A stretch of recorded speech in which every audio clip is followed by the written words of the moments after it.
Sorpresa at saya ang dinagsang Kapamilya Trade Show, tampok ang mga bagong programa ng ABS-CBN. Malindog naman na Christine Reyes ang inilunsad bilang sexing bida ng bagong teleserye. Nagpapatrol Ginger Conero.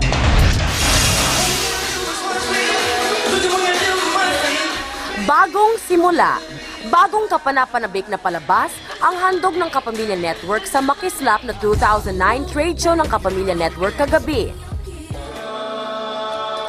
Bigating cast, serye at programa ngayong Pasko at darating na taon ang pinasilip sa trade show. Gaya ng inaabangang tambalan ni Judy Ann Santos at Derek Ramsey sa Habang May Buhay. Tayong dalawa ni Kim Chiu, Gerald Anderson at Jake Cuenca. At isang lakas ang koleksyon ng comic superheroes at ang mga iba-ibang programa ng news at current affairs. Agaw pansin sa trade show ang mainit at mapangahas na paglunsad kay Christine Reyes bilang bagong Eva Fonda. Ani ni Christine, di naging madali ang pagganap niya ng kontrobersyal na karakter. Tiyak na kamumuhian naman ang kontrabidang si Jean Saburit sa Eva Fonda.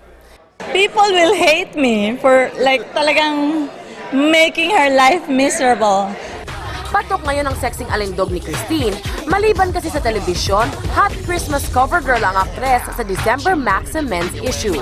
Nung tanongin si Christine kung tanggap niya ang pagbansag sa kanyang sexy star, walang problema sa akin na sinasabi nila na sexy actress ako kasi kung yun yung tingin nila, di okay yun kasi at least sexy ako sa paningin nila.